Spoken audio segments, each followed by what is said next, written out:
Cool, we're here for episode 2 of No Exaggeration. I'm here with a good friend, role model, great servant of Otara, South Auckland, Allan Va'a. So, Allan, thank you for letting us come over and have a chat. Basically, I wanted to pick Allan's brain because he has done a lot of work for South Auckland, Otara, and we basically wanted to get an insight of what it's like. Not really anything in particular, but everything really, from the culture, what it's like living here, what you've experienced. You know, there are a lot of influences. Everyone's got an opinion about South Auckland these days. And to be honest, being from outside of South Auckland, it affects me too. And, you know, usually when I'm driving in here, it's all good. But when you think of the stuff that's come up, you know, it does give you a kind of feel a certain way. So anyway, before we get into it, I just wanted to ask Allan, say thank you first, very much for letting me come around and say what's up. But was there anything you wanted to share with us before we get started, Al? Well, it's been as we were talking about in the just before we came on stream, it's a real joy to see you. We haven't seen you for a long time, and I think we only keep in contact through the social media. But it's a real privilege for me, myself, Malachi, to come or to be a part of this, and an honour for you to choose me to share. But you know, I love Otara. Yeah.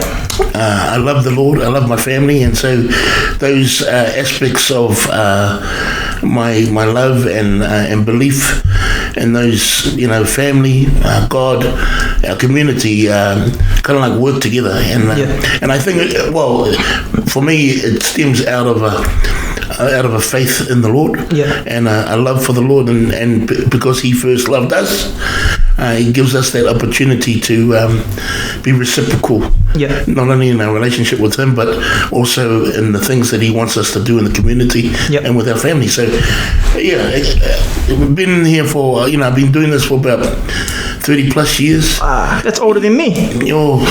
And so you must have been, you must have been a little baby when we were starting out, or just before you were born. But I've been involved in youth work and social work and community work over the last 30 plus years, and it's not been easy, but it's been rewarding, and it's been a blessing in doing that. And so, but in saying, I just wanted to allude to the comment that you said, about the work here in Otara. It's come basically off the back of other people too, people that have gone before us. And also a collaboration of people working together. So, it's a working together. It's being connected with other people that are like-minded and have a heart to serve the community. So, that's been the journey. Wow, that's awesome. I'm not sure if you know, but did you hear about a funeral in Manhattan about 2 weeks ago? Yes. Last week? It was so sad. It was the legendary, the Malaysia. Yeah, Marcus. His name was Marcus. Yes. So he passed away, and I'm not just saying this, but me and Mavis always used to think you and Marcus were alike. Very, very, very friendly. Always give very big hugs and quite loving. So it's a bit out of it that we're doing this, and Marcus just passed away. But you guys remind us of each other a lot. So that's an honour. He's a very nice man. He's a beautiful him and his brother did a great service with the Manhattan. So it's really sad to lose him. Cool. So with you staying in Otara, how long have you stayed in Otara, and were you always in Otara? It's just giving it some reference. My parents came from the islands in the late 50s, and they met each other in 1963. So they met here? They met in New Zealand, and at the Orange Dance Hall on St. Benedict Street in Greyland. And they met and they fell in love, and I was the product of the marriage. So I was born in Greyland. I'm actually born in Central at St. Helens Hospital. And then in 1965, with my younger sister Gina, we moved out to Otara. And so that became for us the second great migration of the Pacific. So you've been there ever since? Yeah, lived in Otara since 1965. So it's my home. But it's a born born in Central. Yeah. So our roots were in Ponsonby, Greyland, Kingsland, that area. Yeah. But we were part of that great migration, that movement of Polynesians and Pacific Islanders who moved out to the south for work. Oh, and so they brought up their first houses. They had the abattoirs, the meat works open. There was a lot of works employment back in those days, for our people, and so we were a part of that. True. Yeah. Can you remember what Otara was like when you first moved here? I was quite young, but I remember growing up. And just and my first memories of Otara was that it was there wasn't much there, it was just new housing, new schools, and what you see in Otara today is a shade of what was from of that time back in the 60s. Even like 10 years ago, it's different, eh? Yeah, change happens quickly. Far out. Yeah, change happens quickly. So Otara was it was the promised land for a lot of our families, and I still use that term because it's not the promised land per se like Israel is, but it's promised land because it's a land full of promise. We've so many promising people who come from this neighborhood, and they reflect on it in a positive way. So, you were saying you've been helping out in the community for 30 plus years. Yeah. What are some of those things that you do in particular? Well, the key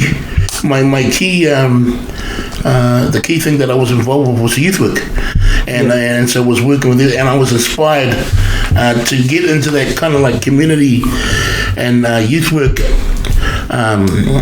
area, because I would see mum and dad looking after we have a thing called the Otara, the youth group, and they belong to a church, and dad used to be the president of the youth group, and mum did all the cooking, and I just saw the joy and the commitment they had in terms of looking after this group of young people and mentoring them, and and it rubbed off on me. It rubbed off on me in terms of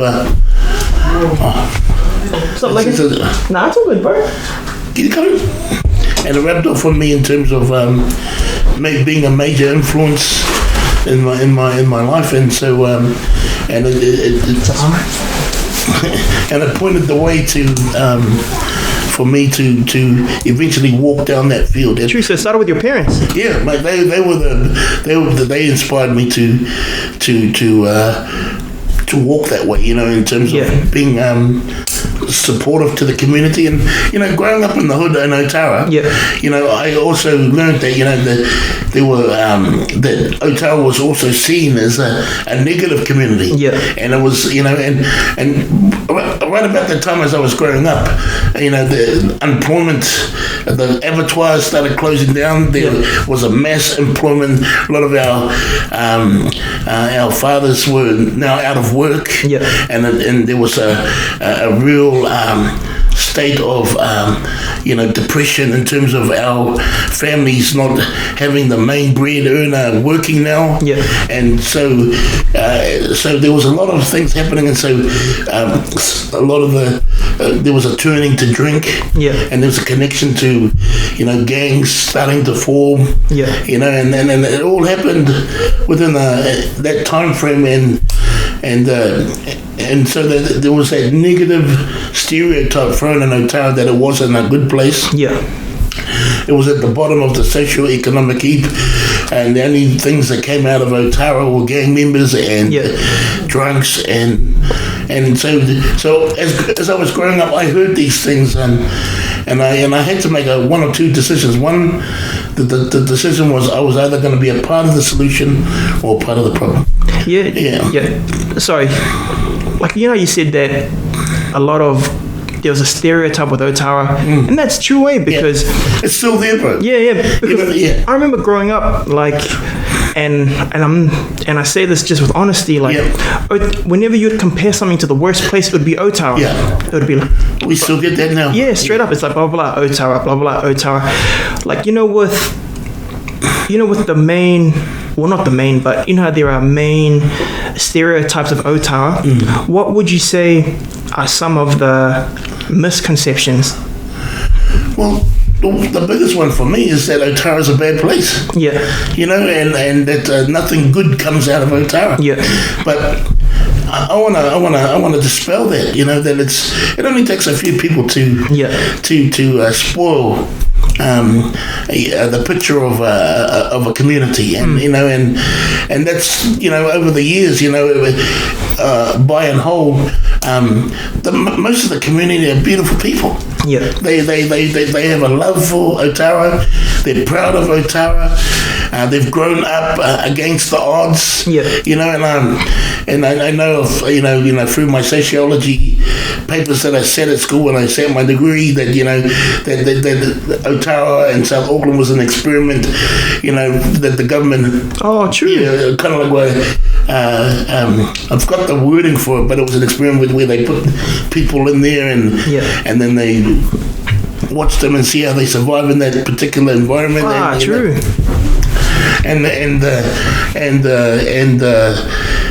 yeah, so Otara was very much a place that was, you know, that was kind of like maligned a lot, and you know, like you said, bro, that stereotype that it's not a good place. It's the stereotype is that it's the worst place. It would always be compared, like, you know what I mean? It's like the Bronx. It's like bro. Harlem. It's like straight up. Yeah, it's the ghetto. You know, we've heard every name under the sun, but that's what's driven me and many other of my contemporaries from the neighbourhood of Otara to strive to turn that picture around. Yeah, and to instead of having angry young men and women grow up and be backlash to that stereotype and to that picture that people see outside of our community, is to turn it around and say, guys, you know, we have purpose.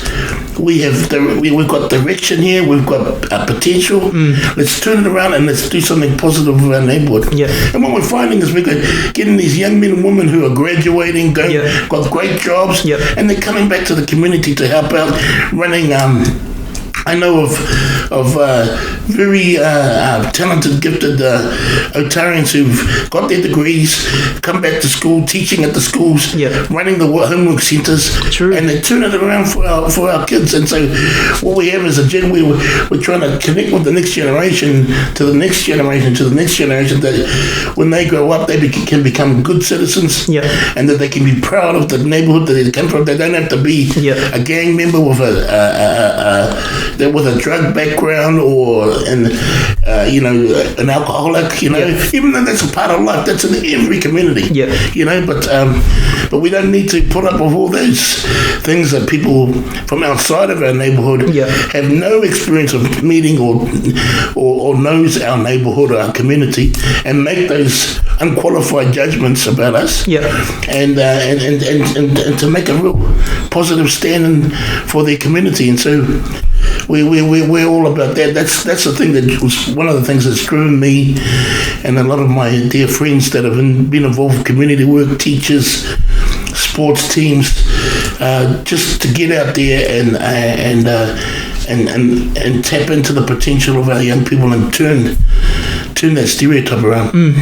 You know how you're saying that that there are good people in Otara / South Auckland? Majority. You know, because I'm so used to hearing the opposite, you know, even hearing that, like even now, even though I'm 30 or 29, and then that shouldn't really be surprising, but a part of me is, you know what I mean? And it sucks to say that, but you know what's funny? I read an interview on Roger Tuivasa-Sheck. Yes, and then, hello, terrible. Yeah, bro, and he said, and he didn't. It shocked me because it didn't shock me, but it didn't really faze him that he was from Otara. He just said, I had a good life in Otara. I grew up, played, and he just talked like as if it was normal to have a normal childhood in Otara, and he wasn't trying to make it sound normal.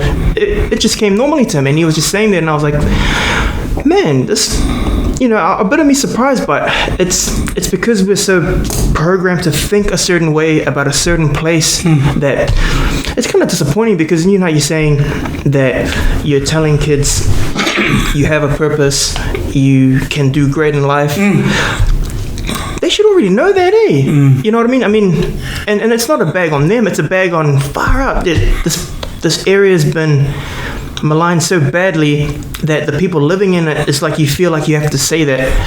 But it's a sad situation as well. But that's awesome with what you're doing with the kids. Are there any instances, and with some kids in particular, where, because you said a lot of it, the whole thing is rewarding, has there been certain kids, and I'm not asking for names or anything like that, but situations where it's really, the turnaround has been really encouraging for you?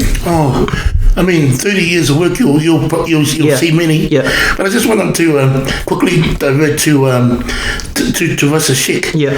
He was in a group of young fellas that was coached by Eric Rush. Oh. Okay. And Eric Rush had a team, and they were the junior guys from East Tamaki. Yeah. And he put them together, and them and their families, and they had them running. And Eric would do some positive stuff, not only in the rugby the rugby circles, but also with the families. And he even took the whole team to Samoa on a trip. Oh, true. Just to take the families back to the islands. Yeah.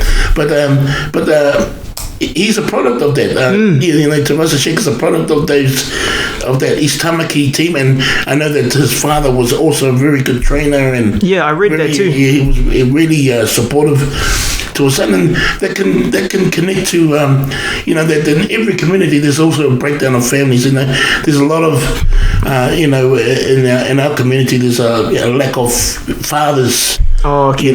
So and being there, and thankful to our mothers, our strong mothers who are able to sustain and to support their families and grow them up. But our young men need dads. And they need that. And so I suppose that was a role that I became accustomed to. I started off in youth work. I was kind of like the big brother. And as I got older, the uncle figure, and then and now I'm kind of like the dad figure. And it's quite often I use the word son to a lot of the boys, and they see me as kind of like that figure for them, and it's a privilege, and it's an honor. So it's and those are the things that we need to be continuing and to express and to nurture in the lives of so many of our young people. And we've got some adults, some great adults leading up. I've seen, like your question originally asked, I've seen some real gifted young men come through, and some women come through who are doing really well in life. Whether it's they're doing well in the sporting scene or academic scene, or just being a good mum and a good dad. That's all that counts. As long as they, that they become citizens and human beings that are a blessing not only to their family but to the community, and maybe on a national and international level. You're saying, I was going to touch on it, but you brought it up, which is good. So it wouldn't just be the problem in South Auckland, it would be in New Zealand, where missing fathers. Yes. Would that be one, or is there another kind of? My question was going to be, with most of the kids you've worked with, what are some of the common denominators that play a part in with the issues they face growing up? Well, that's a really good question, bro. My current role now with IOSIS. What is IOSIS? It's an NGO which is started off. Its original name was the Baptist Family Service. And so it's a Baptist family or Baptist church. Connected. And so I know IOSIS is an NGO working which is based in Manarewa. And my role there is that I work with teen dads. So I work with them. So it's progressed from youth and teenagers, and so I'm now working with young men who are dads, and I've worked with some dads have been 14, 15. True. And just that whole and the discourse that comes from them is that from what I gather, is from my own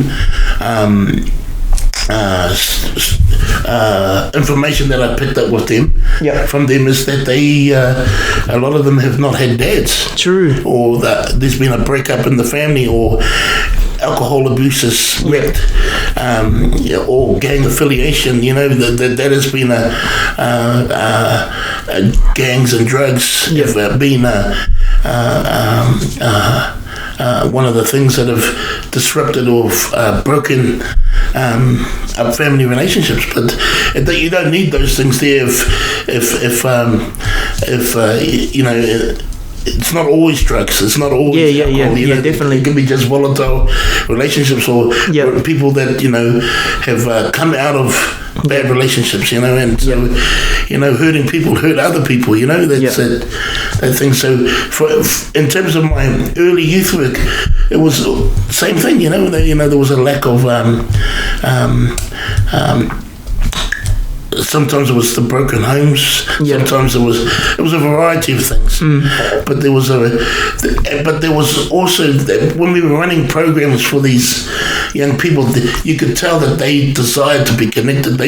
One thing I've learned, bro, in 30 years of youth work, is that 3 key things that I picked up, and one is that every person desires to belong to something, and they also desire to be loved, and they also desire to that whatever they do is pleasing, you know, that what they do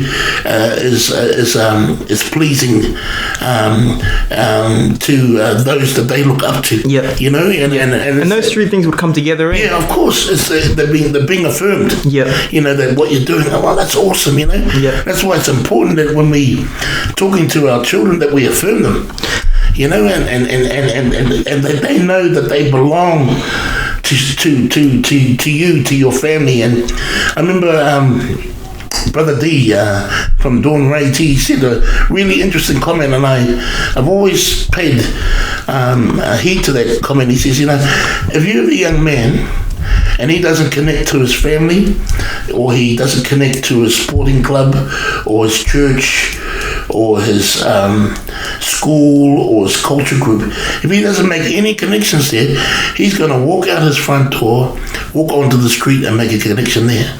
True. And so some of our young men, and even our finest leaders, are the leaders of the gangs.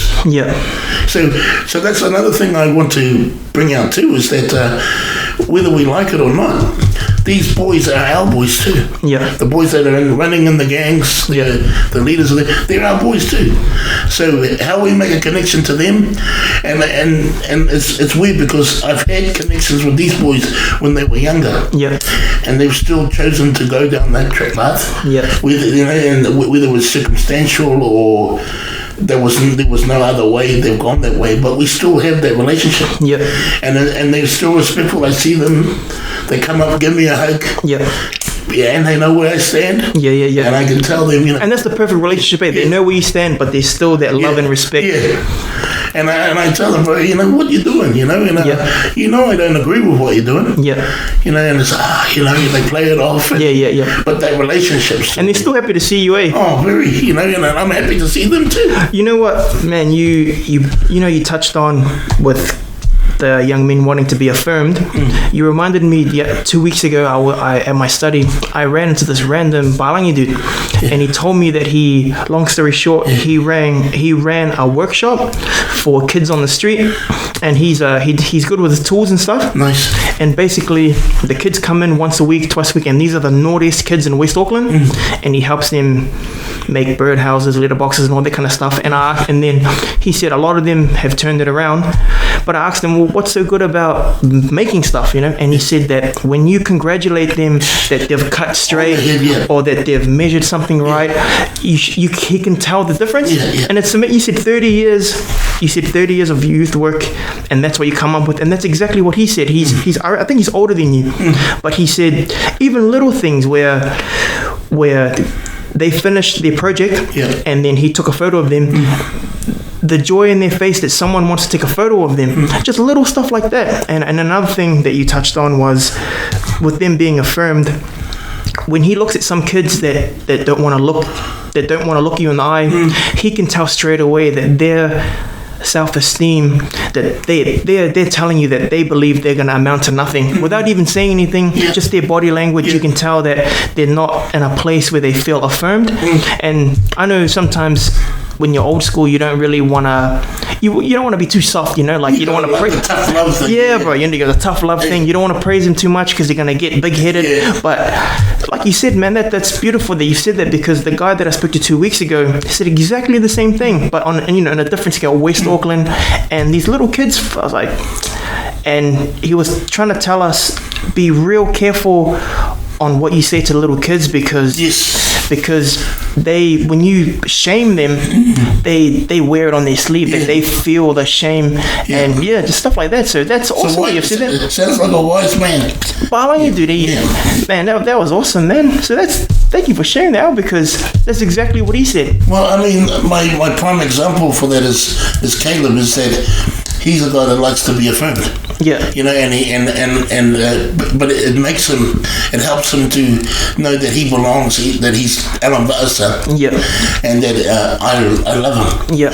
And but the other thing too is that, you know, even today, when he's playing rugby league, and he does a really good strong run, he gets up and he always looks to the side. Yeah, just see if you saw it. That's exactly. And I just give him the wink. And he gets up and he plays the ball. And for him, that means the world to him. And it's like that for me, for my dad. All I wanted to hear from my dad was the words, "I love you, son. And I'm proud of you." And I heard that when I was 30 in Samoa under a coconut tree. Oh, true. And I felt like the strongest man in the world. I could do anything just to hear that from the man that I looked up to the most, the man that I loved the most, my father, for him to say those words. And I think our young men and our young women are longing to hear that. You know, just imagine those young kids that can't look you in the eye. They've probably never, that's foreign to them to hear good things. To say, well done. They probably heard the words, you useless. You know, all the negative stuff. And so, you know, to speak back into their lives and to build relationship and connect, you know. And so that's part of the reason why I think that, you know, we can measure some sort of success there, is because we're still in the game, we're still here, and we're still seeing the products of generational works being done from people that have gone before us, from the work that we're doing, and the people that are coming from behind and investing into that. Shucks. How do you balance getting too involved and not too involved, but you know what I mean? Like, how do you balance that out where you draw the line and that kind of stuff? Or do you need to draw a line, or you don't need to draw a line? That's a really great question, because it took me getting sick for me to be able to draw the line. Oh, exhausted? I think it was a bit of that. It was, plus, you know, a bit of eating too much. Bit of the good luck. But, you know, I think in the initial years, we just went hardcore. My wife and I, we went, you know, hardcore in the youth work, you know, but you know, it even paid a toll on our marriage. You know, because I was out all the time doing youth work at camps, and she was looking after the kids, and so you have to find that place, and that's why it's good to have mentors. True. People that you can have who can speak up, you know, kick your bum, you know, and say, oh, you know, step back a bit, you know. And we had this lovely Palangi couple. And they spoke into it, and they spoke truth, and they gave us some good advice. You know, and really, and for Ali and I, it was a blessing to hear that advice and to hear love. You know, but it's I always encourage it, if you know Ireland, that if you're gonna get into any type of work like this, always have mentors. People that you can look up to. Wise counsel that have been there before as well. Of course. True. And it doesn't necessarily have to be youth work. they could be there just, as, wise elders from the church, but they believe in you, that was my next question.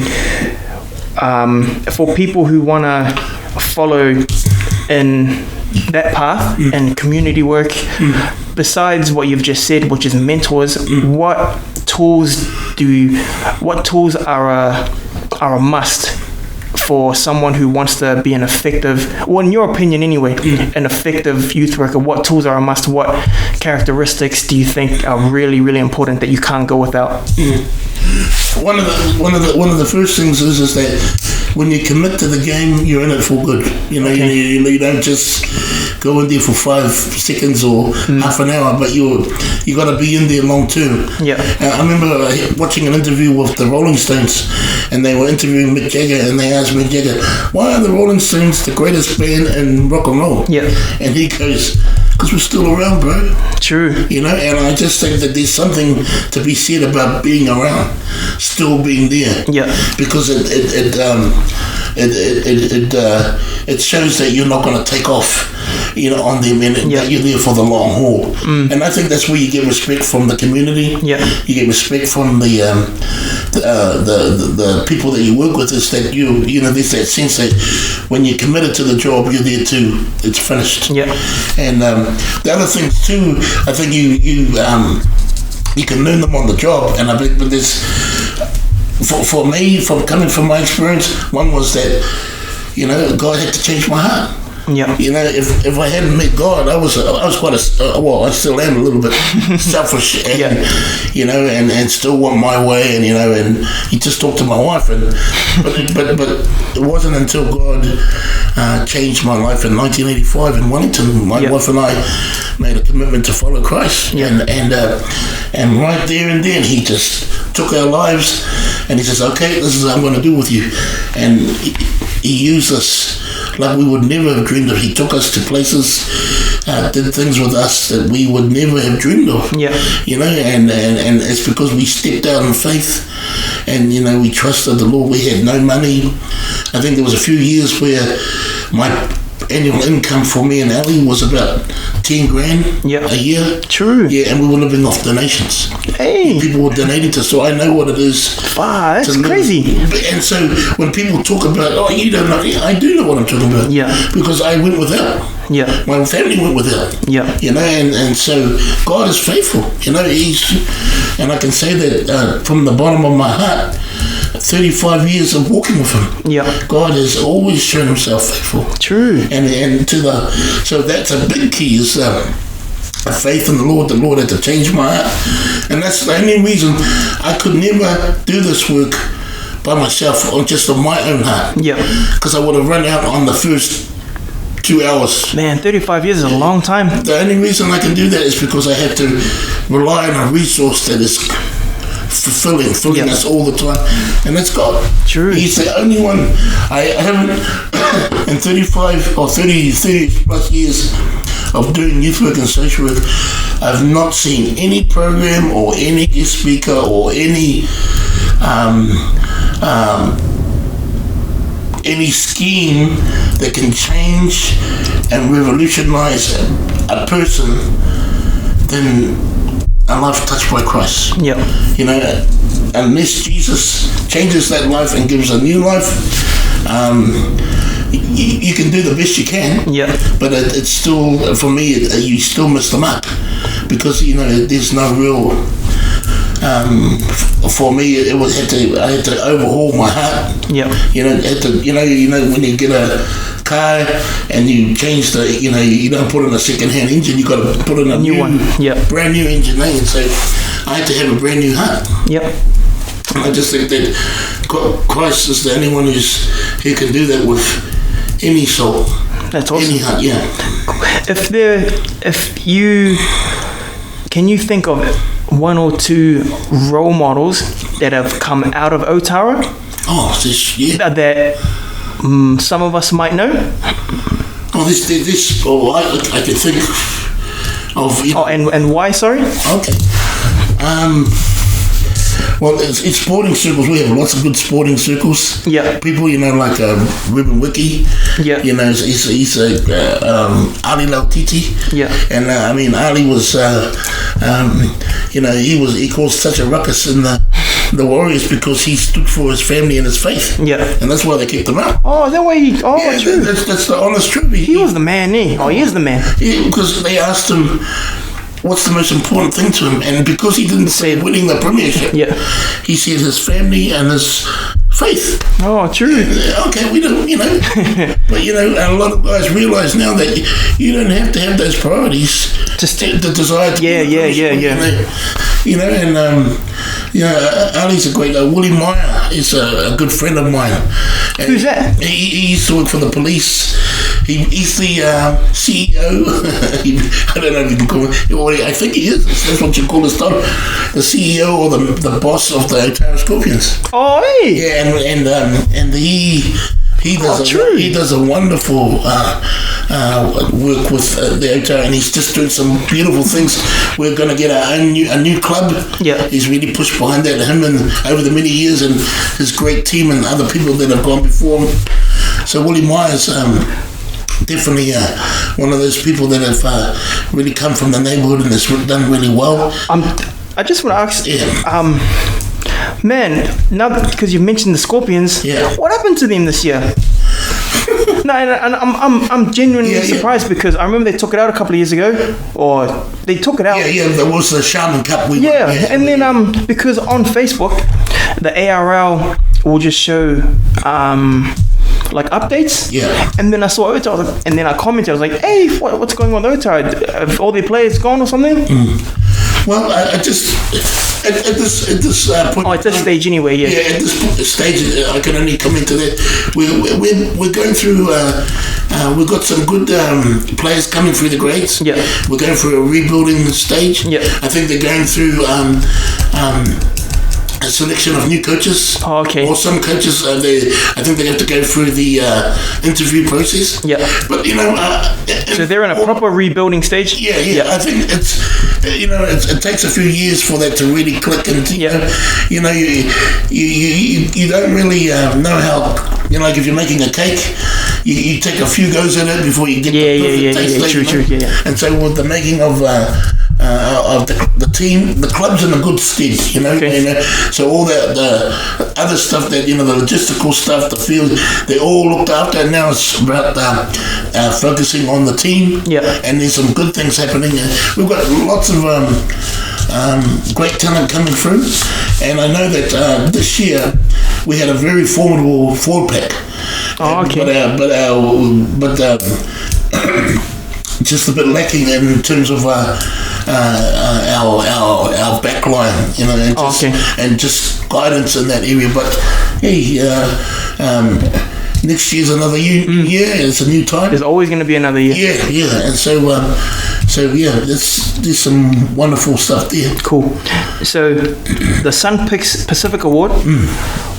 What is that award, and why was it awarded to you?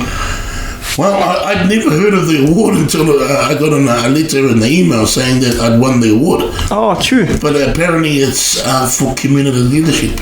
Hey. Community leadership. Yep. And I had the privilege of someone put me on the selection panel, I suppose. And I don't know whether it went for a voting thing. I'm not sure. But all I know is that I got an email saying that you become the recipient of that award, and I won the award. So. You've won other awards too, though, eh? And I'm not trying to embarrass you, but you have, eh? Well, yeah. I was also I had the privilege of getting what do you call it? Queen's Service Medal. That's right. Yeah. Which was about 2.5 weeks ago. Yeah, because I saw your daughter Gloria's post that the Herald just turned up, or something like that. Yeah. That was, no one had known about it. We had to sit on it for about a few months.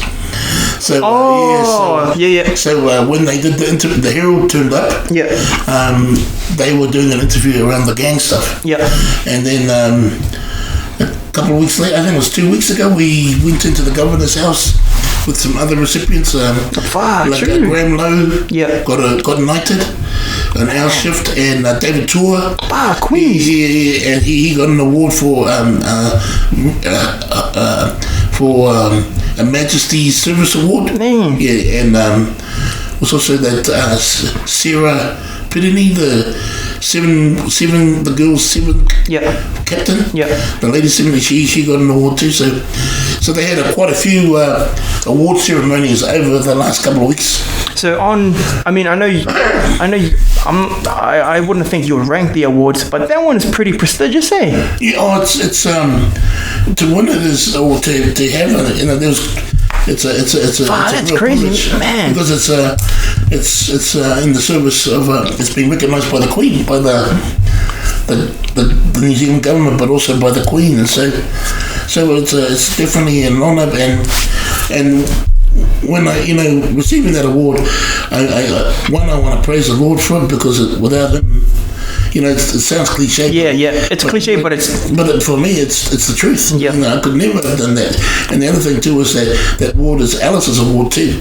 Oh, is it for both of you? Oh, yeah, I know what you mean. Because without her, and holding down the fort and doing that's her award. But it also comes on the back of my parents, our family, and our community. That's their award. So I even though it wasn't got my name on it, for me it should have Otara on it. Because. But and it's like you're not exaggerating. It's the actual truth, eh? Oh, it is the truth. Yeah. It is, if you think that you got it by yourself, you got to be an idiot. It's no. We never got to these places by ourselves. God was always on the journey, watching, overseeing it, and He placed people in your life that you journeyed with. And so it's a team thing. It's always around a team. Man, and now that you've touched on your wife, she's probably had to hold it down. She's amazing, man. That's an understatement, eh? Yeah, it is an understatement. She is the, I'm biased, but she's the best wife in the world.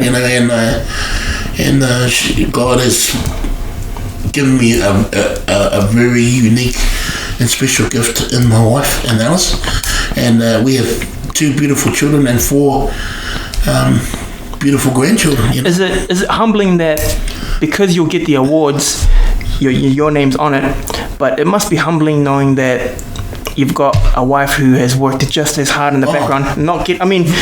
People will know that she's there, but not receiving those awards kind of thing. You know what I mean?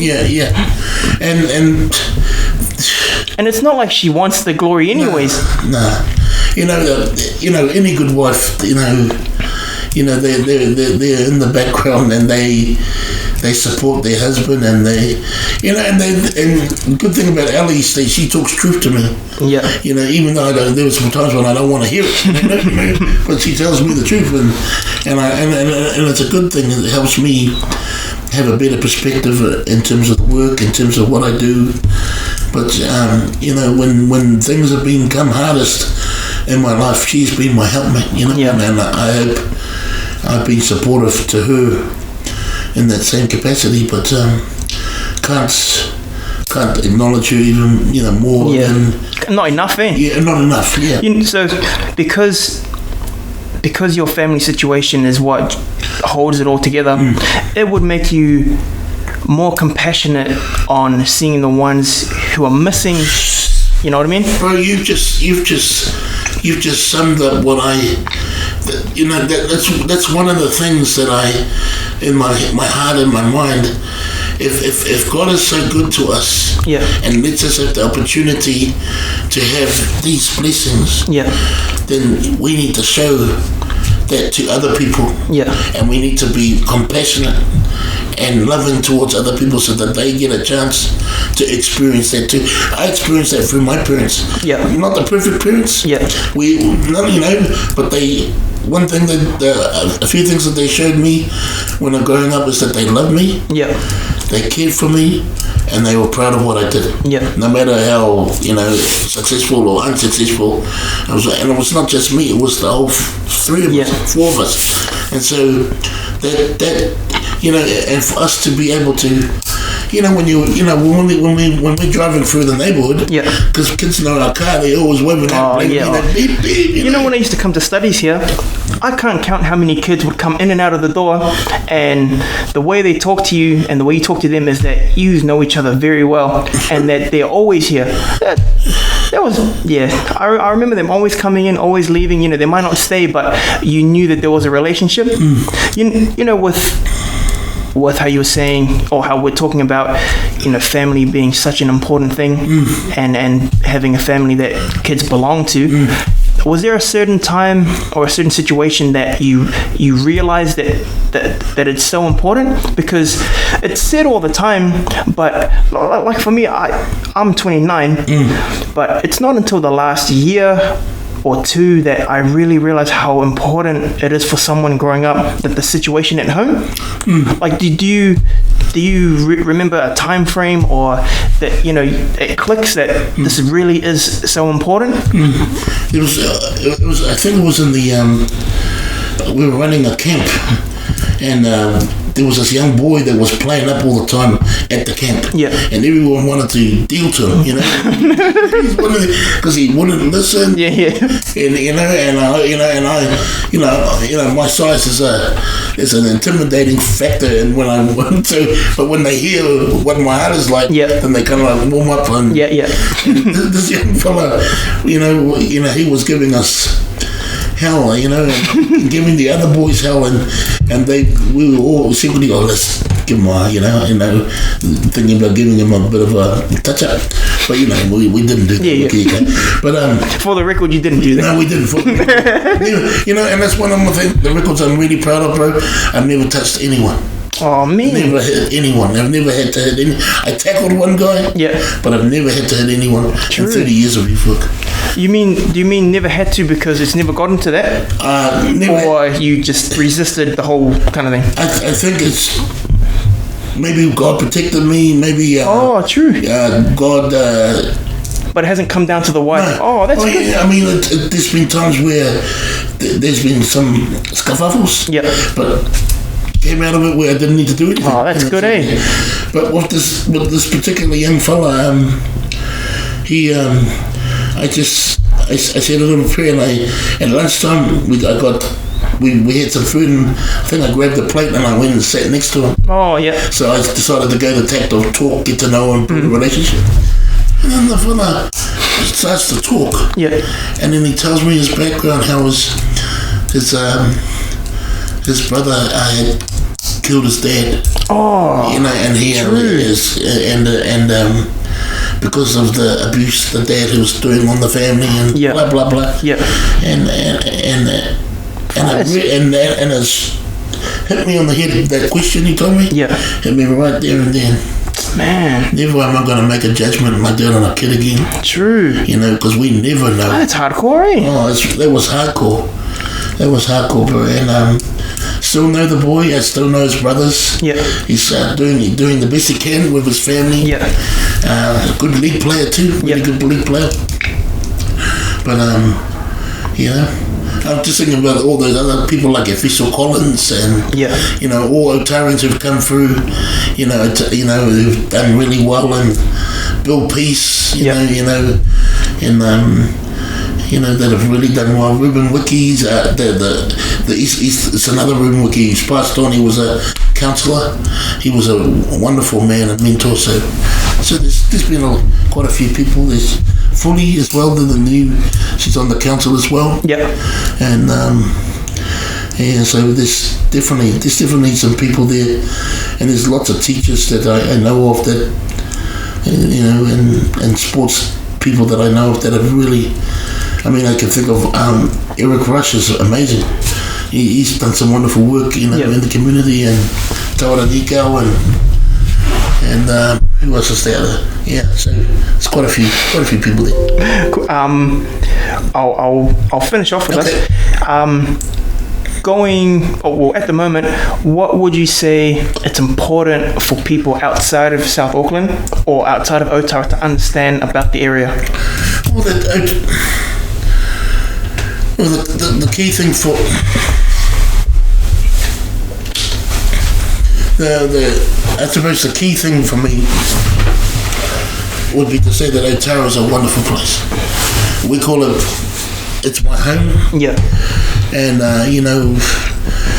when you want people to come to your house, you always want people to think the best of it, eh? Yeah. Your house is not perfect. Yeah. But it's still, you want them to think the best of it. And I want to say that my home is what many Otarians say is the promised land. Yeah. And it's we call it the home of the brave, and all those things. But it's our home, and it's a beautiful place. It's a good place. Yeah. We've had those issues around the gangs and the drugs and the gun shootings and all that, but that's only a little.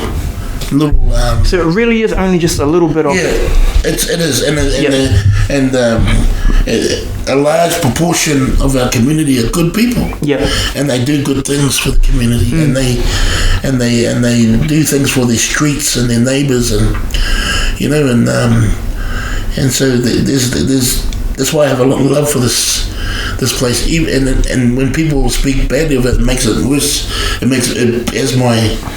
It has my shoulders up, in terms of you don't know the place. Why you make that judgment? But that's the media portrays that. Media's been telling that story. We've already had some situations where media has come down. I don't know what channels were they, and they only come down when something negative happens. Oh, true. And they're the first ones up there. Yeah. Sometimes they get there just when the police are getting there, but even that relationship with the police, it's really good. There's a Wendy. She's the main policewoman for this district on this side. I forgot her last name. Sorry, Wendy. But her and her team, they're doing some marvellous work in the community there, and we have a great connection with them. And with you saying that you've got a good relation with the police, that's contrary to what others would think. Yeah. You know what I mean? So. Yeah, and that's what I'm saying is that. Get to know someone that comes from the neighbourhood, that's been in here, that's lived here, and don't be put off by what you see in the papers. And that on the whole, I knew of people that said that they were, when they were driving on the motorway, they would be afraid of Otara just driving on the motorway, and so they would speed up. And they were just driving on the motorway; they hadn't even come into Otara. Yeah. And I was like, what? But no, honestly, because I haven't been to your house in like 5 years. Yeah. That's true, bro. Like, because of the information that gets tossed around, some false, some true. Yeah. You just get that sense. Like, I was driving towards your house, I was like, oh, bro, I just get paranoid for some reason. But it's because because information just gets passed around, and if it's untrue. If it gets passed around enough, it'll become true to you. Yeah. And I'm glad you say that, because you're courageous enough. As long as I've known you, Mel, you always call an ace, a spade, a spade.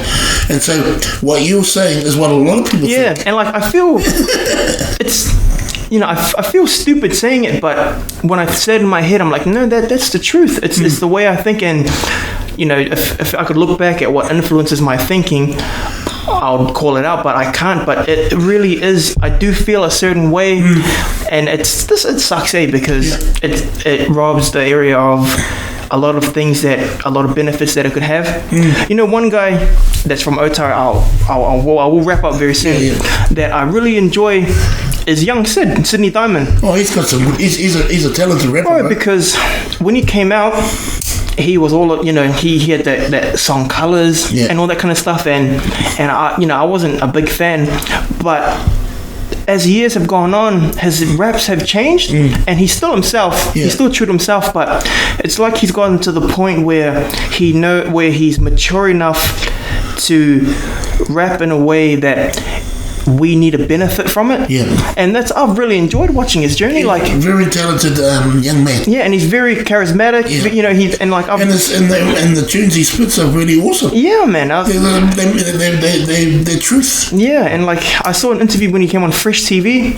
I was like, he's well spoken. He's a lot of things, and I was really happy for him, because he looked older, but he looked he wasn't portraying whatever he was saying at the very beginning. And that, man, I look up to that guy, just watching the years go over, but yeah. And you'll find that there's a lot of that happening. I mean, in saying that too, Mel, there's still that, that fear in Otara, and it's because of the latest things that have been happening in the neighbourhood, and we still, need to be watchful about that, because it's still fresh. Yeah. But like in every other area, but all in all, bro, this community is an excellent community. I love this community. Why do you think we built a house here and live here? It's the place we call home. We're committed to this place until God moves us on somewhere. That's awesome. Cool. So lastly, very last question. What going forward? What's going on with yourself going forward? Well, for Ellie and I, in the meantime, anyway, we're still busy with family. We're looking after, together as a family. Our dad's not been well. But he's in the best he can be at this present time. So we're, as a family, we're looking after Pops. And but we're just involved in doing the normal family living life, working hard, and waiting for. Being involved with church and just living life, and so we're just doing that for now. If the last 30 years wasn't already enough, I think you can never retire as when you're a Christian. If you're a follower of the Lord, you always have something to do. And there's nothing greater than sharing his great love story, the gospel message, which is that he died for our sins. He was the Savior. He died for our sins. He was buried 3 days, and on the third day he rose again. And the reason why we're able to have redemption and atonement and be redeemed is because of what Christ has done. And we can come back into a right relationship with God the Father. So, that message is still something that we need to get across. And for me, it's the fundamental message to, you can do all those things that are for this side. For this side of life, but you also need to prepare for the other side of life. And if you're not ready, then that's another story, another chapter. Now I just want to say, Al, thank you very much for your time. I know you might get a less sleep now but thank you very much, Al. We love you very much. Thank you for your time. Blessing, bro. You too, brother. Much love and respect.